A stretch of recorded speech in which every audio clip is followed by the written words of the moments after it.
In last 3 or 4 chapters, we already discussed the techniques of classification and tabulation, okay, of data respectively.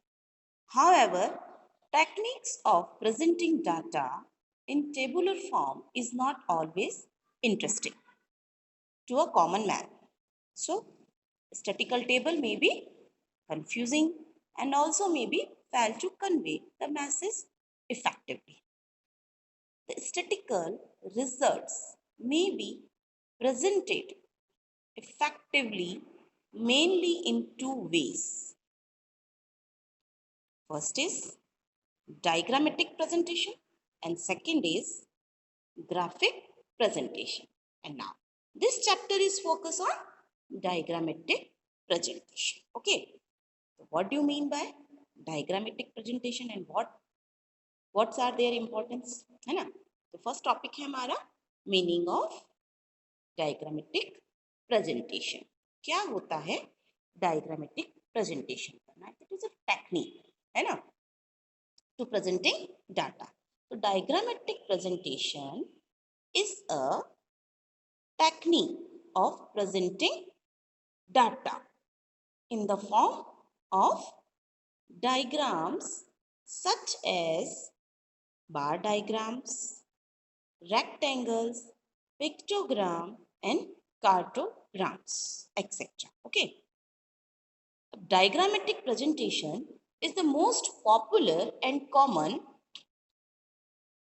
for representing the statistical data in an attractive manner. Okay. तो क्या है diagrammatic?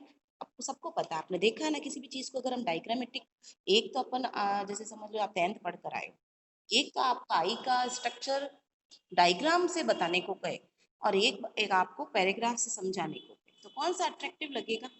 Diagram वाला ही attractive लगेगा. Diagram को देखकर कोई भी उसको इजीली समझ सकता है ना.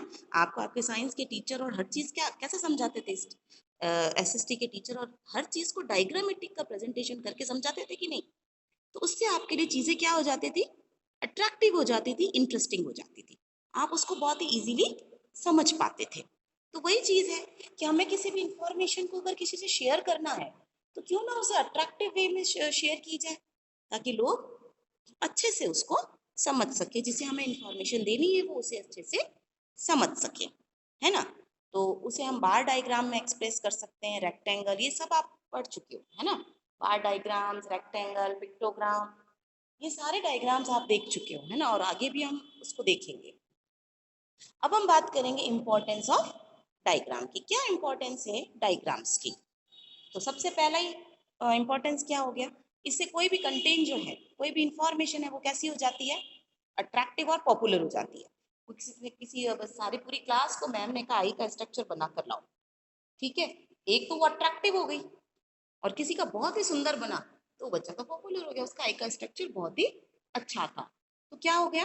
अट्रैक्टिव भी हो जाती है और पॉपुलर भी हो जाती है. तो diagram are attractive and interesting, they are very easy to understand, even a layman who has no statistical background can understand them easily. जिसका statistical background नहीं भी है तो भी उस डायग्राम को देखकर तो आराम से समझ सकता है कि आपका डायग्राम क्या शो कर रहा है. जब हम इसके काइंड्स पढ़ेंगे तब आप इसको पूरी तरह से समझ जाओगे कि किस तरह से एक कॉमन पीपल भी अपना स्टैटिकल डाटा को थ्रू द डायग्राम बहुत इजीली समझ सकता है. तो who has no statistical background can understand them easily. That is why they are becoming popular in various fields wise economic, social, political and other areas. Okay. And now second importance is simple and easily understandable. Obviously, एक तो आप 1000 words को आप लिख कर बता रहे हो और एक आप उन्हीं 1000 वर्ड्स को डायग्रामेटिकल बता रहे हो, कौन सा जल्दी आपको समझ में आएगा? कहते हैं ना कि चीजें अगर डायग्राम से समझाई जाए तो बहुत जल्दी समझ में आती है. क्यों कहते हैं ऐसा? क्योंकि वो उसको समराइज कर देता है, समझने के लिए बहुत ही आसान कर देता है, इसीलिए बहुत जल्दी समझ में आ जाता है. वो कह ना कि 1000 वर्ड्स को पढ़ने से अच्छा हम किसी डायग्राम को देख लें तो वो हमें जल्दी समझ में आता है और सिंपल वे में समझ में आ जाता है. तो diagrams make the data simple and easily. understandable. In this regard, the old saying, a picture is worth 1000 words. आगे बात समझ में? एक पिक्चर बहुत अच्छी है 1000 वर्ड्स के मुकाबले. ओके, तो the scene to be very true. The mind can more readily appreciate the significance of figures in form of diagram than if can follow the figures themselves. Figures are dull and dry, but diagrams on the other hand are interesting. है ना, कि कोई भी अगर आपको figure दिखाया तो आप भूल जाओगे, तो धीरे धीरे धीरे धीरे आपकी मेमोरी से लॉस हो जाएगा. बट पिक्चर अगर आपको एक बार दिखा दी जाए तो वो आपके दिमाग में छप सी जाती है.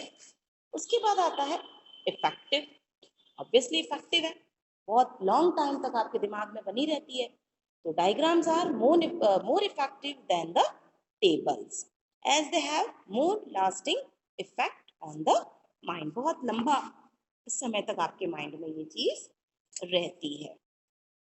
Helpful in comparison. किसी भी चीज को कंपैरिजन करना हो तो टेबल के मुकाबले डायग्रामेटिकल अगर कंपैरिजन होता है तो बहुत आसान हो जाता है. ठीक है, तो यूनिवर्सल एप्लीकेबिलिटी सभी जगह लागू होती है. ऐसी कोई भी जगह नहीं है जहाँ से हम ये कह सके कि इस चीज को हम डायग्राम से नहीं समझा सकते. हर किसी का डायग्राम बनाना आसान है, ऐसा कुछ नहीं है. थोड़ा सा अगर हम एफर्ट लगाएं तो हर किसी चीज को हम डायग्रामेटिकल समझ सकते हैं, डायग्राम बनाकर हम समझ सकते हैं. उसके बाद है हेल्पफुल इन फोरकास्टिंग.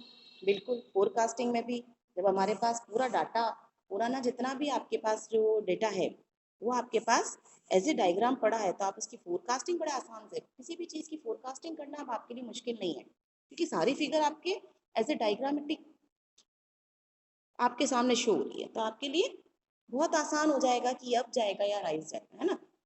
आप जब ग्राफ वगैरह बनाते हो तो आप देखते हो ना कि अगली फोरकास्टिंग करना हमारे लिए कितना आसान हो जाता है. तो फोरकास्टिंग करने में भी इससे बहुत मदद मिलती है. फिर आपका इंफॉर्मेशन एंड एंटरटेनमेंट. तो diagram do not only provide information but also entertain us. Diagram देखना सबको अच्छा लगता है ना, तो वो हमको एंटरटेन भी करती है. We don't get tired when we study them. हम कभी थकते नहीं अगर हम डायग्रामेटिकल पढ़ रहे हैं. किसी भी चीज को डायग्राम से समझ रहे हैं तो आपको इंटरेस्ट आएगा, आप कभी थकोगे नहीं. तो बोरियत जो कहते हैं ना कि बोर फील कर रहे हैं, वैसी आपको फीलिंग नहीं आएगी, है ना. तो आप इस चीज को आसानी से समझ सकते हो, तो वो आपके लिए एंटरटेनिंग हो जाता है और अट्रैक्टिव तो है ही है. अब बात करते हैं हम general rules for constructing diagrams. Diagrams को बनाने के जनरल रूल्स क्या हैं, क्योंकि हर चीज को करने का एक रूल है ना. स्कूल आने की भी तो रूल है ना, ड्रेस में आओ, टाइम से आओ, टाई लगी होनी चाहिए, आई कार्ड लगा होना चाहिए, सारी बुक्स होनी चाहिए. तो उसी तरह से हर चीज को करने के रूल होते हैं. तो यहाँ पर डायग्राम को बनाने की क्या रूल है उसके बारे में पढ़ेंगे. तो जो डायग्राम आपका होना चाहिए वो अट्रैक्टिव होना चाहिए. अगर अट्रैक्टिव नहीं है तो आपका डायग्राम क्या हो जाएगा, फेल हो जाएगा. कोई भी उसको देखना पसंद नहीं करेगा. डायग्राम का क्या होना चाहिए, टाइटल होना चाहिए, ताकि टाइटल देखते ही पता लग जाए कि ये जो भी डायग्राम है वो किससे रिलेटेड है. केवल आपका डायग्राम देख के तो हम नहीं पता लगा सकते ना कि ये किससे रिलेटेड है, लेकिन उसके ऊपर आप आई का स्ट्रक्चर बना रहे हो तो ऊपर लिखना तो पड़ेगा भाई, ये आई का स्ट्रक्चर है, तो आप ऊपर लिखोगे स्ट्रक्चर ऑफ आई, है ना. तो इस तरह से जो भी डायग्राम आप बनाओगे तो उसके ऊपर आपका टाइटल होना बहुत जरूरी होता है. एक प्रॉपर साइज में होना चाहिए, बहुत बड़ा भी नहीं होना चाहिए और बहुत छोटा भी नहीं होना चाहिए. बहुत बड़ा होगा तो स्पेस और टाइम सारा वेस्ट हो जाएगा, आपका मनी भी वेस्ट होगा. और बहुत छोटा हुआ तो समझ में ही नहीं आएगा, दिखेगा ही नहीं. तो एक प्रॉपर साइज में ये होना चाहिए. Selection of scales. देखिए कोई भी चीज अपन जैसे ग्राफ आप बनाते हो तो स्केल से बनाते हो ना, तो स्केल्स जो होती हैं वो बराबर होनी चाहिए. ऐसा नहीं है कि आपने एक साल के लिए तो एक जो ब्लॉक है वो लिया और दूसरे साल के लिए आपने 2 ब्लॉक ले लिए. ऐसा नहीं होता. हम हर साल के लिए एक एक ब्लॉक ही लेते हैं ना. ग्राफ सबने बना रखा है तो हम एक एक ब्लॉक ही तो लेते हैं. तो स्केल हमेशा क्या होनी चाहिए, बराबर होनी चाहिए. उसके बाद हम बात करेंगे फुटनोट्स की. तो in case any figure of the diagram has not been adequately made clear, तो footnote should be given, है ना, at the bottom of the diagram. Diagram के नीचे अगर आप डायग्राम के थ्रू किसी चीज को बहुत ज्यादा क्लियर नहीं कर पा रहे हो तो डायग्राम के नीचे आपको फुटनोट से रिलेटेड फुटनोट आपको देने चाहिए. Obviously index. Different type of lines, shades, colours etcetera should be used, है ना, so that the reader can easily understand the diagrams. Simplicity, हर चीज में तो सिंप्लिसिटी होनी चाहिए. सिंपल चीज जितनी अच्छी लगती है उतनी भड़की भड़की भी चीजें होती है वो अच्छी नहीं लगती है ना. तो जितना सिंपल होगा उतना ही अच्छा होगा. तो diagrams drawn should not be complex ones. They should be simple as far as possible so that even the layman can understand them clearly and quickly. बहुत जल्दी उसको समझ जाता है. From left to right और from bottom to top. हमेशा diagram जो होना चाहिए वो लेफ्ट टू राइट और बॉटम टू टॉप होना चाहिए. आप ग्राफ बनाते हो सारे, सबको पता है कि हम लेफ्ट टू राइट जाते हैं और बॉटम से अप की तरफ, टॉप की तरफ जाते हैं. तो डायग्राम कैसे होने चाहिए? लेफ्ट टू राइट की तरफ होनी चाहिए और बॉटम से टॉप की तरफ होनी चाहिए. फिर आपको आता है प्रॉपर चॉइस ऑफ डायग्राम. कैसे डाटा के लिए कैसे डायग्राम्स चाहिए, इसका आप सिलेक्शन बहुत आराम से करेंगे. हरी भरी में किया हुआ सिलेक्शन कभी कभी गलत भी हो जाता है. तो आप अपने डाटा के हिसाब से अपना डायग्राम चूज करेंगे कि आपको बाहर डायग्राम बनाना है. मतलब इसके लिए आपको देखना होगा कि आपके डाटा का नेचर क्या है, प्रेजेंटेशन का पर्पस क्या है, मिनिमम रेशियो, मैक्सिमम वैल्यूज, ये सारी देखनी होगी. The intellectual standard of the people, आपका जो जिस पीपल को आप शो करने चाह रहे हो उसकी समझ कितनी है. ये सारी चीजें आपको देखकर फिर आपको डायग्राम को चूज करना चाहिए. तो कल का टॉपिक होगा हमारा टाइप्स ऑफ डायग्राम.